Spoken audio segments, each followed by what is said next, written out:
Coming up, he served God faithfully until he couldn't take it anymore. Imagine this, you're standing on top of a mountain. You've just experienced the biggest win of your life.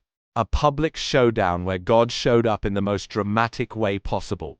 Fire from heaven, a nation turning back to God. This was Elijah. He was God's prophet, and he had just hit his peak. You'd think he'd be feeling invincible.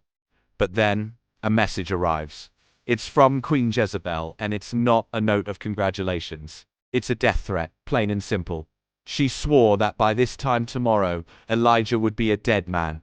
And the man who had just faced down 450 false prophets, the man who had seen fire fall from the sky, ran.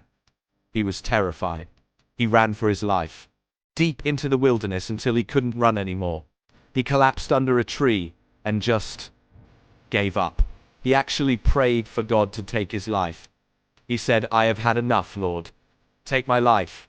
He was completely drained, physically, emotionally, spiritually. The high was so high, but the crash was just as low. And right there, in his darkest moment, something happened.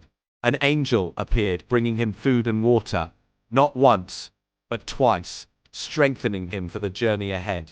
Elijah traveled for 40 days and 40 nights until he reached Mount Horeb, the mountain of God. He found a cave and hid. He was still running, still hiding. Then God asked him, "What are you doing here, Elijah?" And Elijah just poured out his heart, all his frustration, his loneliness, his feeling that it was all for nothing. Then God told him to stand on the mountain. A powerful wind tore through, shattering rocks, but God wasn't in the wind. Then came an earthquake, but God wasn't in the earthquake. After the earthquake came a fire, but God wasn't in the fire either. And after the fire there was a gentle whisper, a still, small voice. When Elijah heard it, he knew. He covered his face and stood at the entrance of the cave. It wasn't in the thunderous displays of power, but in that quiet, personal whisper that God met him. He reminded Elijah that he wasn't alone, that there was still work to do, and that he had a plan.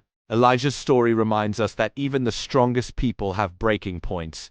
Burnout is real. Fear is real. But it also shows us that God doesn't show up only in the big loud moments. He often meets us when we're at our end, in the quiet places, with a whisper of hope that's just enough to help us get back up and keep going. Thanks for watching, and watch out for the next episode. Subscribe and share.